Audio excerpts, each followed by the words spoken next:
대회장님, 9월달 휴가 계획입니다. 그 9월달에 추석 명절도 있는데 9월 25일부터 9월 28일까지 간부들 휴가가 너무 많은 거 아니야? 9월 25일부터 28일까지는 대한민국 최고의 방위산업전 DX코리아 방산전시회가 열리는 기간이어서 그런 것 같습니다. 아니 그 2년에 한 번 열린다는 대한민국 최고의 방위산업전 그 DX 코리아 말하는 거야? 방산기업을 위한 비즈니스 축제, 대한민국 무기 수출의 핵심이 되는 DX코리아가 국내 최고 전시시설인 일산 킨텍스에서 열립니다. 벌써 10년 동안 성공적으로 개최하고 장래 아시아를 넘어 글로벌 전시회로 브랜드 가치가 높은 그 DX 코리아가 또다시 열리는구만. 그러면 이번에 우리 장병들 중에 그 몇몇 인원들은 파견 보내야 되는 거 아니야? 아닙니다. 이번 행사는 국방부, 방사청, 그리고 국군 장병을 최고의 VIP로 모시는 행사로 통역병이나 운전병 등 군에 일체 부담을 주지 않는 외부 민간 인력을 활용합니다. 좋아, 아주 좋아. 대한민국 최고의 방위산업 전시회 DX 코리아 9월 25일부터 28일까지 개막합니다. 다가올 미래의 무기체계와 변화하는 국군의 모습을 볼 수 있는 기회, DX 코리아에서 만나보실 수 있습니다. 국내 방산기업들의 많은 참가를 바랍니다. 네, 안녕하십니까. 이번 시간은 갓 전역한 우리 군인분들을 모시고 요즘 군대와 또 사회는 어떤지에 대한 이야기를 듣는 시간이 되겠습니다. 간단하게 자기소개 한번 해주시죠. 우선 제 자기소개에 앞서서 지금 현재도 각 위치에서 나라를 지키기 위해서 최선을 다하시는 장병 여러분들한테 감사의 말씀 먼저 올리도록 하겠습니다. 우선 저는 파주 지역에서 17년 동안 군복무를 하고 이제 7월 30일부로 전역을 면받았고 지금 현재는 집수리 아카데미를 운영하고 있는 김철우 대표라고 합니다. 만나서 반갑습니다. 네, 저는 1사단에서 군복무를 하였고 주특기는 하나삼하나 야전포병에서 몸 담았었습니다. 보병 계셨고요. 네, 특이한 게 군 생활을 17년 하셨어요. 네 맞습니다. 그 육아휴직하고 아이들도 있으시죠? 네, 육아휴직하고 직복까지 해서 버티면 연금 나오잖아요. 그렇죠. 근데 왜 안 하셨어요? 연금이 딱 3년 정도 남았는데 그 기간의 시간의 가치가 연금보다 더 높다라고 판단이 서가지고 전역을 하게 됐습니다. 저번 제 방송에도 17년하고 전역까지 상사분이 계셨거든요. 네네네. 오상사님이라고. 맞습니다. 저 그분한테도 이거 너무 아까운 거 아니에요? 근데 그분도 아니다 나는 차라리 시간이 낫다라고 해서 그만두셨거든요. 네. 또 여기서 17년이 맞습니다. 제 지인분 중에는 19년에 그러신 분도 계세요. 못하겠다고 해서 그건 좀 저는 좀 아까운데 가족분은 좀 만류 안 하셨나요? 제 가족은 저를 그냥 믿고 제 판단을 따라줬어요. 솔직히 오히려 더 주변에 있는 군인분들이 더 저를 만류했었지 가족분은 저를 지지했던 게 더 컸습니다. 가족분이 몰랐던 거 아닌가? 20년이면 연금 나오는 걸? 아니요, 그 정도는 제가 다 얘기는 합니다. 알고 있었는데. 네네. 그럼 직분은 얼마나 하신 거예요? 전 2달. 2달밖에 안 하셨어요? 네. 17년 하시고.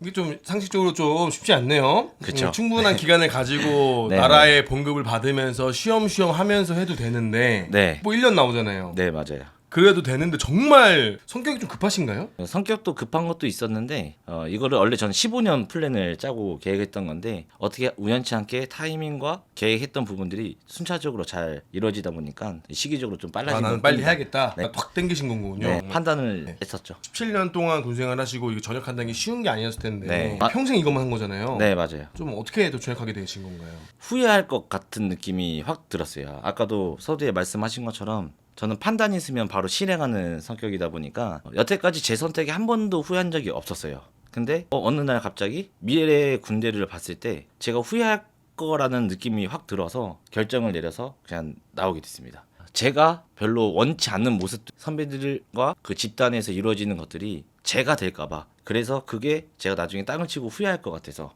그래서 아까 말씀드렸던 것처럼 그 시간의 가치가 없어질 것 같아서 나오게. 제일 컸던 게 책임전가입니다. 책임전가에 대한 부분들은 잘하면 남의 탓, 잘하면 내 탓이고 못하면 하급자 탓, 이게 너무나 싫었던 부분들이고, 어떻게 보면 제가 가지고 있는 이런 기술들을 이용하려고 하는 선배들의 모습, 또 마지막으로 제가 잡으려고 했던 부분이 선배에 대한 위로였어요. 전역하기 전에. 근데 그 제가 믿었던 선배가 저한테 전역을 생각했을 때 위로의 한마디를 던져줄 줄 알았는데 했던 말이 너 뭐냐? 너 나가서 뭐 되냐? 뭐 이런 식으로 이제 나오다 보니까 이곳은 진짜 미래 가치가 없구나 라는 생각이 많이 들어가지고, 그래서 확신을 가지고 이제 나오게 됐어요. 지금 군대 현재에서 잘못되고 있다라는 시점이 제가 입대했을 때 시점과 시작점이 비슷한 것 같아서 준비했던 건데, 맨 처음에 군에 입대했을 때 병영문화혁신이라는 게 이제 진행이 시작됐습니다. 제가 공식 군번이다 보니까 그때 또 때마침 임기재 부사관도 같이 진행을 했습니다. 그때 당시에는 엄청나게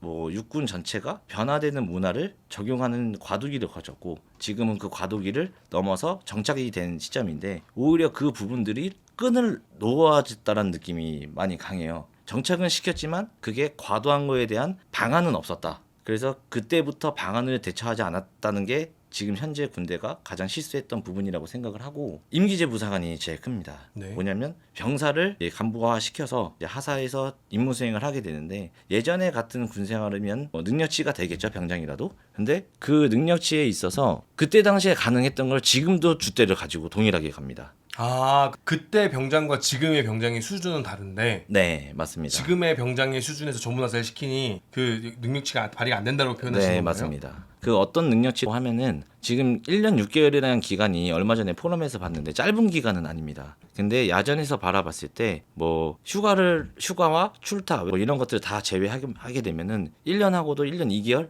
정도만 이제 복무를 하게 되는 겁니다. 네. 근데 그 와중에 어떤 집체 교육을 간다거나 뭐 조리병 같은 경우에 또 어디 야전에서 뭐 교육을 한다거나 이런 시기가 있게 되면은 얼굴 보는 상황 자체가 1년이 채 안 돼가 되게 큽니다. 네, 근데 저는 포병이다 보니까 저희 자주포가 K9인데 K9은 40억짜리 장비를 가지고 1년 안에 완전 마스터 시켜라가 솔직히 제한되는 부분이 상당히 많습니다. 왜 조종수는 운전면허를 따도 1년은 초보라고 얘기를 하는데 조종수는 이제 갓 20살, 21살 된 인원들이 와서 그 장비를 보는데 체계적인 교육 시스템 자체가 없고 하다못해 교육장이라는 조종 교육장이라는 훈련장 자체를 부대 내에 만들었기 때문에 그냥 앞뒤로 왔다 갔다 하는 수준으로 이제 진행이 되고 있는 건 사실입니다. 근데 그러한 부분들이 하사를 달았을 때 과연 밑에 용사들의 목숨을 어깨에 달 수 있는 능력치가 되냐는 좀 저는 아니라고 저는 생각을 하고 있습니다. 저희가 많이 들어보신 것처럼 전술에는 답이 없다라는 얘기를 많이 합니다. 근데 전술에는 답이 있는 것처럼 군대가 돌아갑니다. 어떤 의견을 제시를 했을 때 그 제시는 결국 들어주는 척만 하고 있다. 뭐 부사관들이 많이 전술적인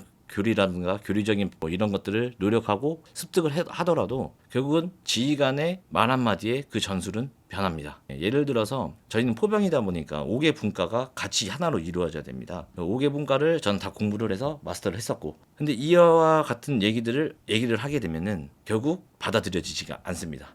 단 하나도. 예를 들어 포병에 대해서 화포는 이렇게 쏴야 된다. 전포는 이렇게 해서 이렇게 시간을 단축해야 된다. 라고 얘기를 했을 때 그 지휘관들이 오히려 그 부분을 모릅니다. 몰라서 거기에 대한 답을 내려주질 않습니다. 그 사용 지휘관들은 전술만 하는 사람이 이제 실제 장비를 많이 못 만주다 보니까 네. 좀 감각이 좀 딸릴 수가 있죠. 네, 그래서 이제 맞습니다. 그거를 수용해 줘야 되는데 네. 수용할 자세가 없다. 그렇게 좀 이해하면 될까요? 네네 맞아요. 수용을 했다라면 이렇게 하급자와 상급자의 의견 충돌은 뭐 군대니까 상명하복을 해야 되는 건 사실이지만 조율할 수 있는 게 없다라고 생각하시면 될 것 같습니다. 이게 모든 게 회의에서 다 나타납니다. 각자 이제 주특기를 다 다른 주특기를 갖고 왔고 하지만 그 다른 주특기를 한 곳 부대에 모여놓은 게 포병인 부대입니다. 뭐 수송병과 다른 군수, 뭐 인사 서로가 서로의 업무와 서로의 직책에 관련된 주특기에 관련된 업무량을 모르다 보니까 계속 회의가 꼬리에 꼬리를 물고 그 꼬리는 결국 답이 나오지가 않고 1시간, 2시간 이렇게 회의가 길어지게 되고 많은 댓글 중에 하나가 결사는 퇴근 시간 이후에 합니다. 네. 네, 포대 같은 경우에는 네. 그럴 수밖에 없는 전제 조건이 포대에서 답을 내요.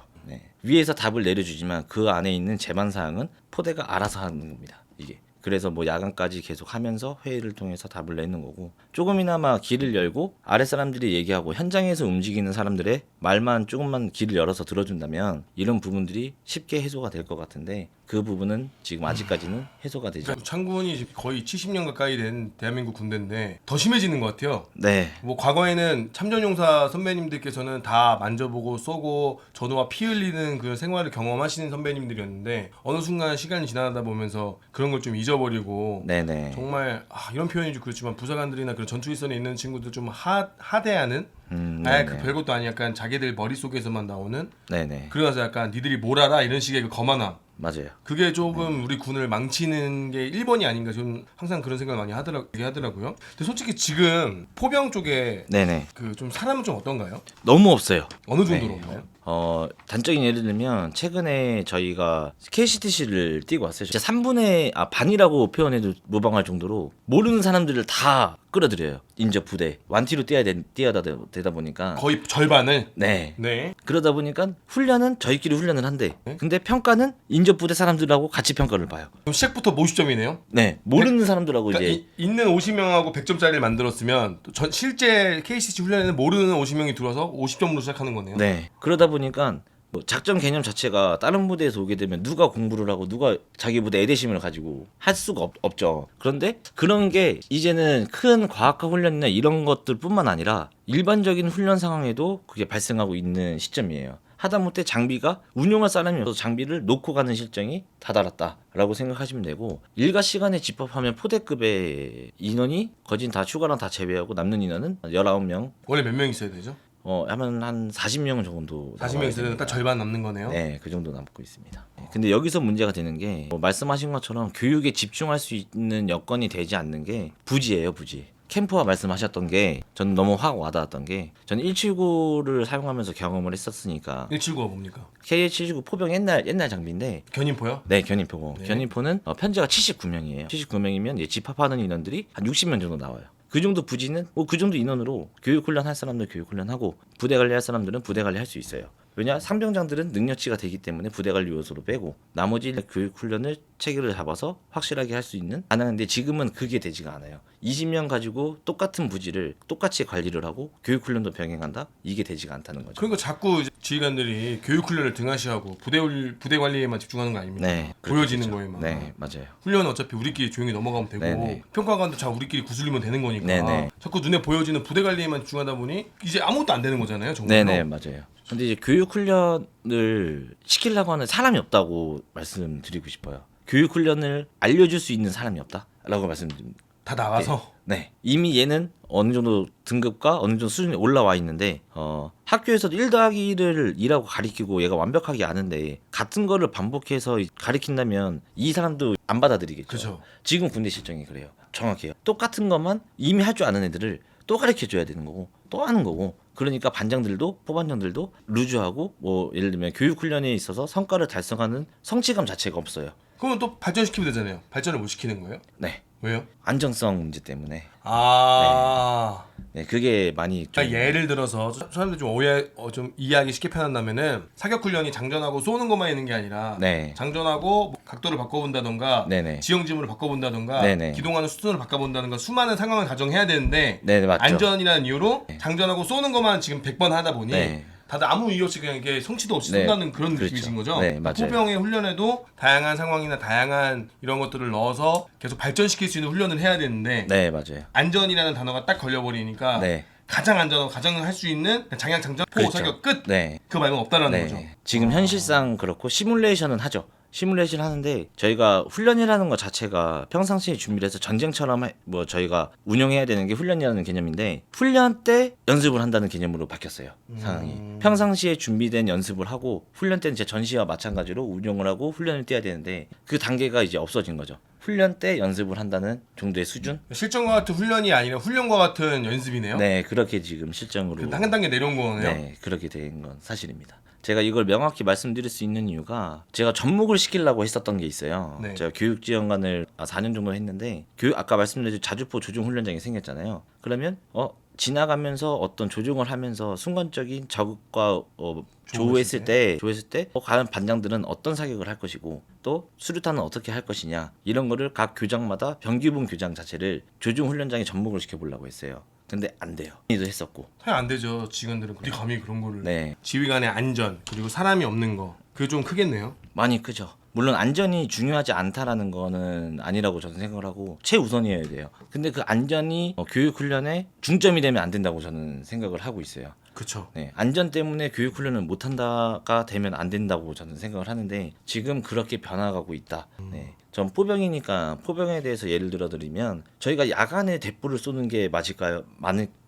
많겠죠. 그렇죠. 네, 그 이동도 마찬가지고. 그렇죠. 네, 근데 그러면 저희는 밀폐 기동이라는 걸 해야 돼요. 라이트 키지 않고. 근데 그런 연습 자체도 어렵고 못하게 되는 게 현실이에요. 불 다 켜고 경광봉 다 휘두르면서. 그렇죠. 지금은 경광봉도 안 켜요. 그냥 라이트 다 켜고. 라이트 다 켜고. 네.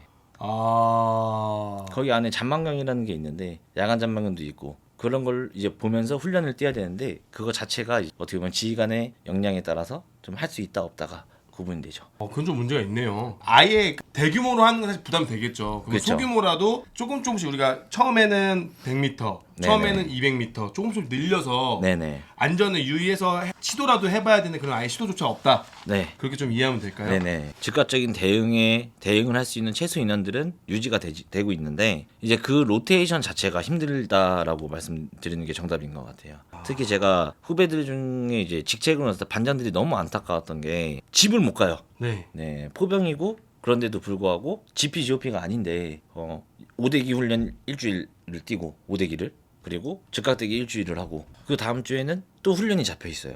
그러면 3주를 집에 못 가는 거예요. 한 달에. 네. 그래서 저는 그거를 좀 뒤에서 빨리 협조해라 막 해준 적이 되게 많은데 걔네들은 이제 얘기를 못 하죠. 그거를 누구 왔대 나 이렇다 이걸 얘기 못 하다 보니까 그걸 위해서 알아서 해줘야 되는 부분들이 분명히 있는데 말씀하신 것처럼 알바노가 돼버리는 거예요. 네. 그래서 그거를 얘기를 하면 그거 네가 왜 신경 써 이런 식의 답변도 네 일도 아닌데 네. 후배들 일인데 네가 왜 신경 네, 쓰냐. 그런 느낌도 많이 들었고 제가 입대했을 때 병역문화 혁신이라는 걸 사회적 이슈가 돼서 결국 누군가 진행을 했 거잖아요. 지금이 딱 그 시기와 비슷한 시기다라고 생각이 들어요. 누구 한 명이 혹은 그런 강단 있으신 위에 높으신 분들이 소위 말해서 총대 맨다고 하죠. 이거를 진행하지 않는 이상은 군대는 변하지가 않을 것 같아요. 문제가 이제 시작이라는 거죠. 네. 이탈이. 이제 시작이죠. 네. 07군번 연금 직보랑 육아휴직까지 포함하면 사실 실질적으로 1년 남은 거죠. 그렇죠. 이제 시작입니다. 네, 진짜 이제 시작이에요. 아시잖아요. 네, 부사관 07, 08, 네. 09, 10까지가 많이 네. 뽑았습니다. 맞습니다. 그 상사가 마지막에 한 번에 대거됐잖아요. 네, 상사가. 맞아요. 재작년인가요? 작년인가요? 그때 상사가 무대기로 한 번 된 적 있잖아요. 재작년일 거예요. 재작년에. 네네. 그 이제 상사들이 20년이 채우는 그 시기가 온다는 거죠. 네. 그 재앙이 시작됐어요. 제가. 네. 행정보호관 기피보직인 건 다 아시잖아요. 네. 네. 그 기피보직이 된 이유를 제가 말씀을 드리고 싶어요.